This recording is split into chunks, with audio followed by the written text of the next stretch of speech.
Hello and welcome to another episode of the Totally Content podcast. I'm your host, Matt Eaton, and together with Elizabeth Knolst, we'll be talking to Christine Le Couilliard, Head of DAM Content at Henry Stewart Events. Christine's responsible for compiling the four main in-person DAM agendas: DAM Europe, DAM New York, DAM Sydney and DAM LA. It's her job to research the topics, bring together interesting speakers and contributors to share their DAM stories. Yeah, Christine, you've been in this role for many years at Henry Stewart, and today we really want to talk to you about DAM Europe in 2025, which is the annual European event taking place this month on the 26th and 27th of June in London. So, Christine, very big welcome. And the first thing is, of course, what is HS Events DAM Europe and who attends? So what kind of people do we usually meet there?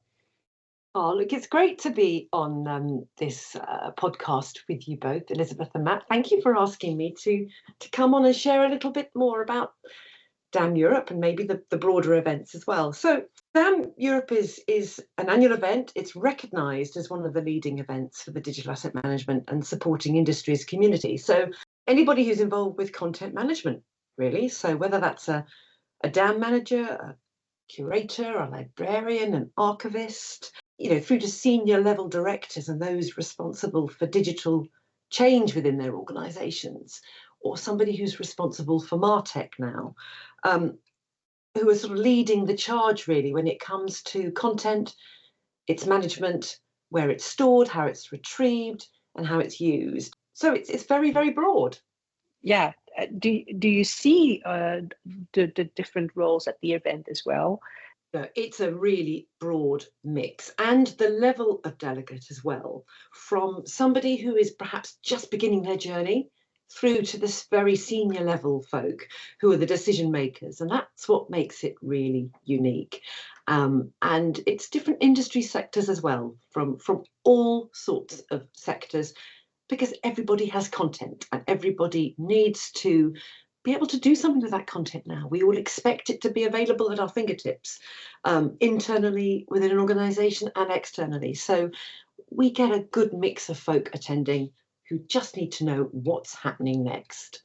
Yeah, that's one of my sort of favourite things about Henry Stewart events is the broad mix of industries that are represented. It's just incredible. And I know you and Elizabeth were lucky enough to be in LA earlier this year, and I just wondered, how does the European edition differ from some of the other events? Yeah, that's a really good question. DAM Europe is unique because it brings together European market. And maybe I'm stating the obvious, but it's folks from mainland Europe and the UK that come together to discuss, debate, work through those challenges together. They're all in the same boat. And I think that is what makes it so interesting, because of the little nuances on mainland Europe. It's totally different from what's in the UK and vice versa. But everybody has the same common ground, which is how do we manage our content? How do we make it more accessible? How do we make it easy to find? Whatever sector you're from. And I think Europe gives us that whole different perspective. The US events that we do, so that's New York and LA, yes, they give that opportunity too, but it's mainly the folks from the US soil that come together. So, and we do have folks traveling from Europe as well to the US, but it's mainly US folks. It's worth also saying we do have folks coming from the US, very much so, to DAM Europe, and it's great to have them part of the community as well. You'll notice a few of the speakers are also from America, because they are able to share a little bit of a different story as well, and we can learn a lot from them. It's also the differences between like the geopolitical differences that we have. So first of all, we have in Europe, you have multiple languages that you need to address. You have different cultures that you need to address in your application. Whereas what I see in the United States is a lot more enterprise focus as well. Doesn't necessarily mean that the cybrarians that we have there are focusing on enterprise, but the challenges that they have are completely different. And also, we in Europe have a lot of legislation, for example, that's pending, whereas the focus in the United States is much more on scale of things. So the larger enterprises, the larger volumes that you need to address. So there are subtle differences, like you mentioned, Christine, and that's also something that you really see on the events itself. And if I compare it, then there's even a difference between LA and New York in terms of the content that we have there. And that makes it even more interesting. So it's absolutely great that we have people coming from the United States or from Canada or North America to the European events, so we can actually exchange that knowledge. I think that's amazing. Picking up on what you just said there, Elizabeth, actually exchanging knowledge is what the event is all about. It brings folks together, and it's a great community, all very willing to share stories, to help each other. It's a community, it's a family. Yes. And I think it's as you say, fantastic that the US market the US folks can come over, share a bit about what they're doing as well.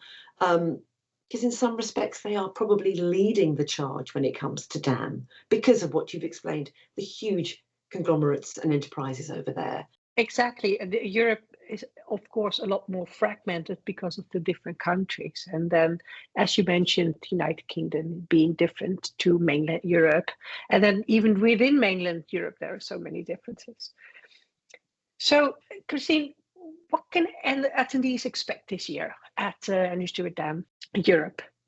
Any major themes or standout sessions or speakers or brands? Or this is your time to brag a little bit. Oh. You know, my role is to do a lot of talking to folks in the leading up to the event.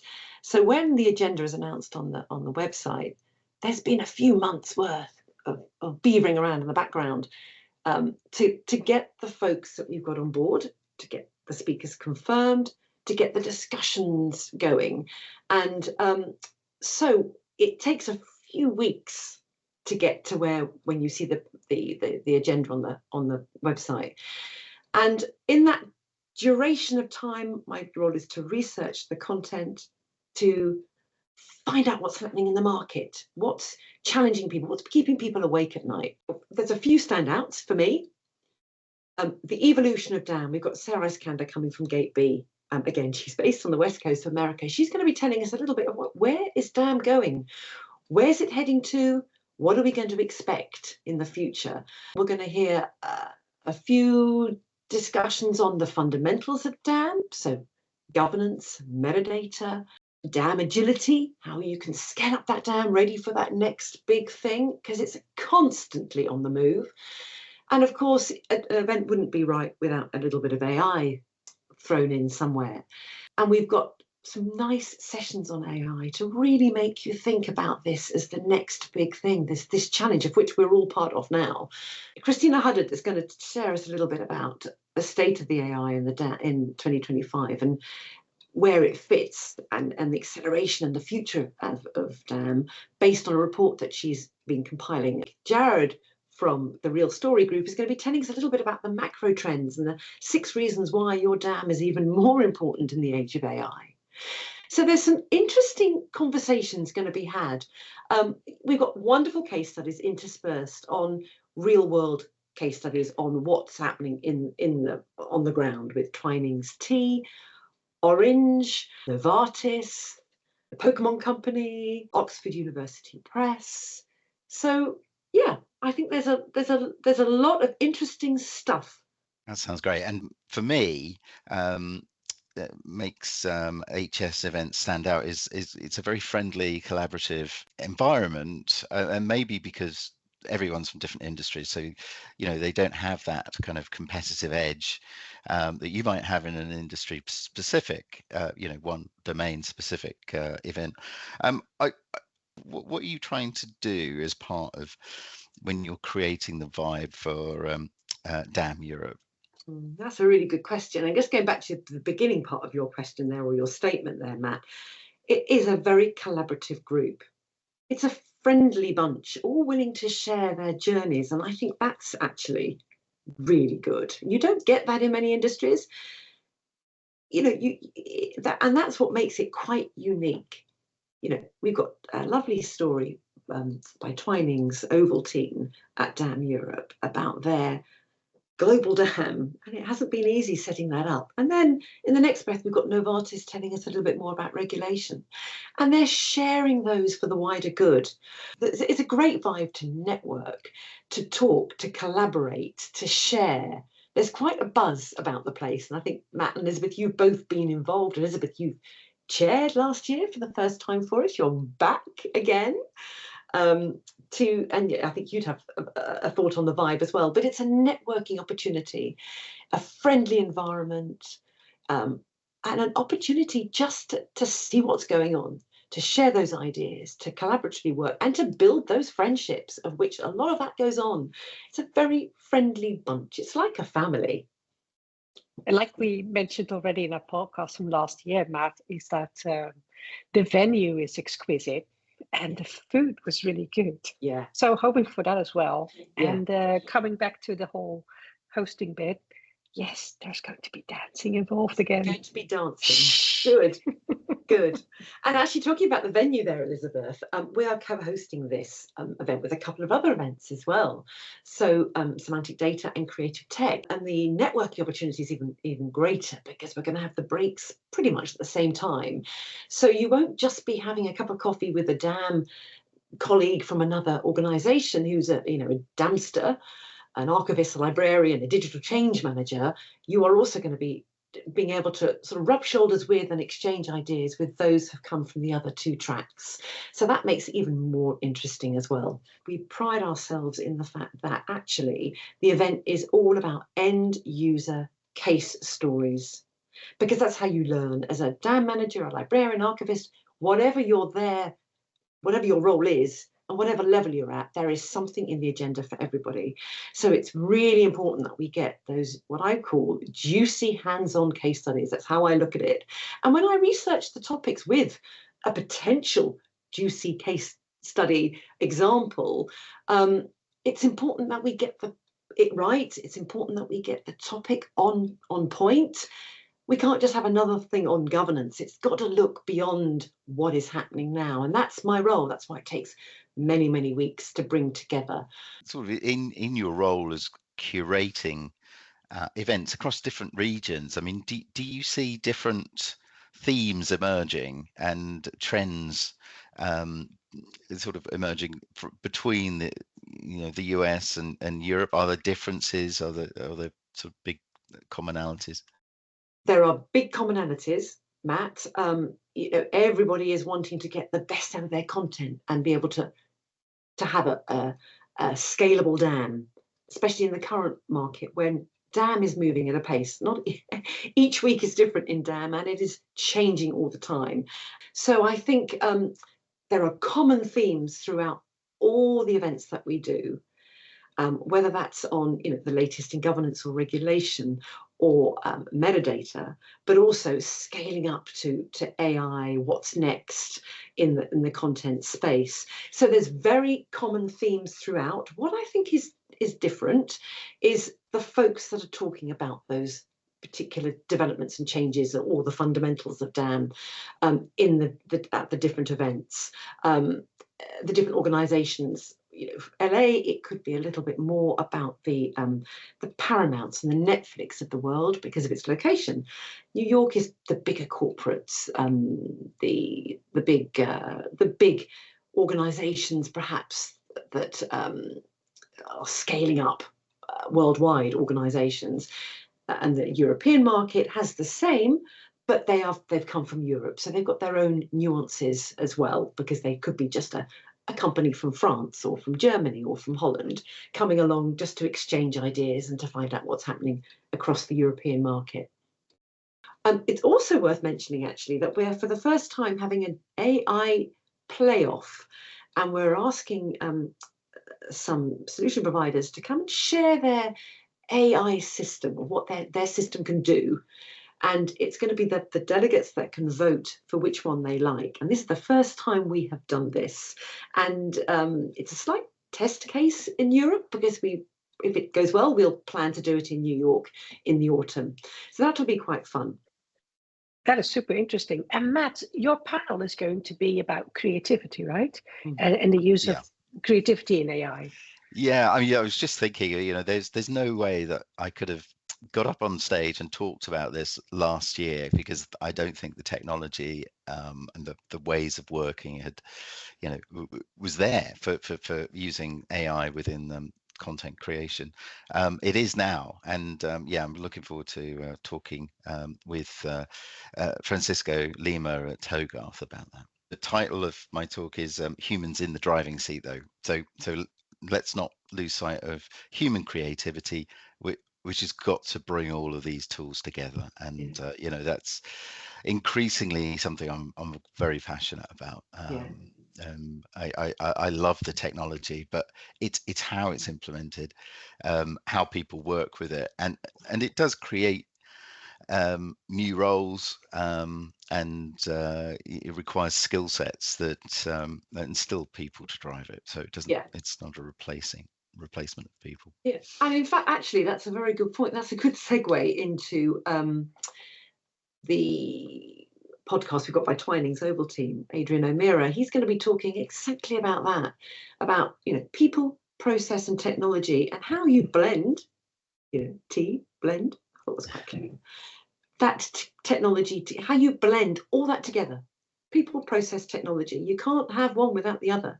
No. And he's going to be talking about how he, within the organisation, has overcome the hurdles when it's come to this.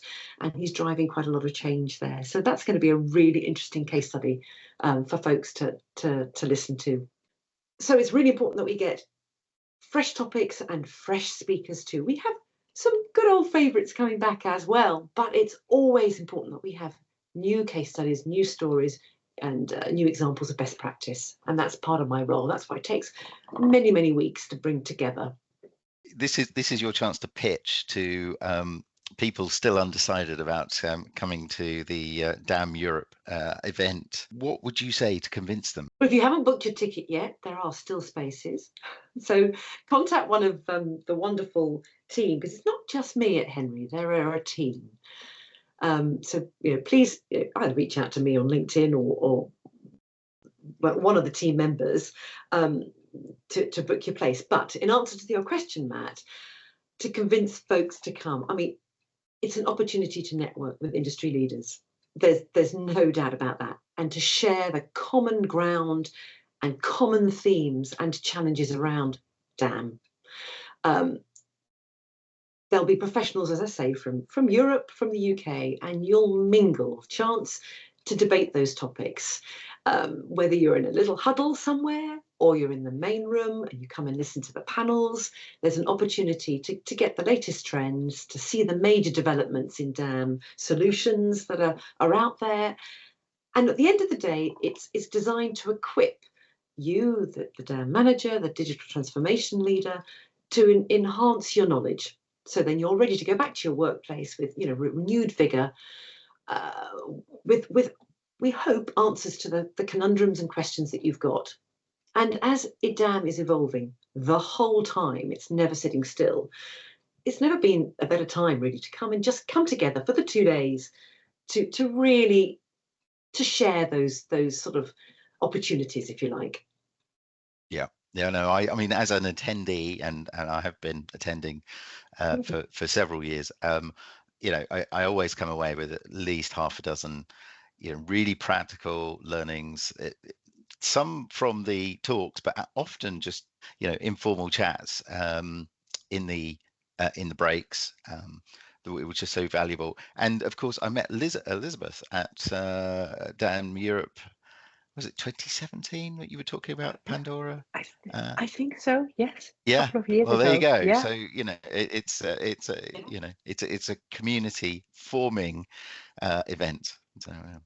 Exactly like Christine mentioned earlier, it is a family, it is a community, and it's really like a starting point or like a family reunion where we come together again and make new friends and new contacts. So even after the event, the knowledge sharing continues. So that is an excellent way to start your career if you're in this business.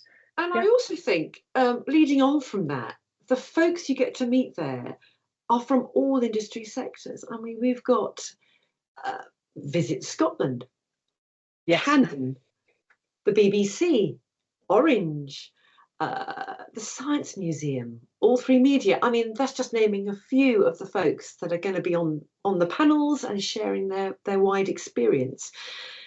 So never before have we really got this collection together. And the speakers, you know, it's quite tough to get that lot of folk together in one place. So it's an opportunity really for people to talk to people that they would never get the opportunity to do so. So the final question, Christine, and this is one that we ask all of our guests in the podcast. If you could change one thing to make you totally content, what would that be? Oh, I've been thinking about this as a statement, and totally content or totally content, whichever way you say it, but I'm going to say it in the way that you've said it, Elizabeth, totally content. I think we need a little bit more sharing and a bit more love and a bit more peace in the world, in this crazy world we live in right now. Yeah, I think that's probably what I'm going to say on that. I think that's lovely, and I couldn't agree with you more. I cannot agree with you more. So my opening keynote will be about trust and how that is the only currency that we have right now.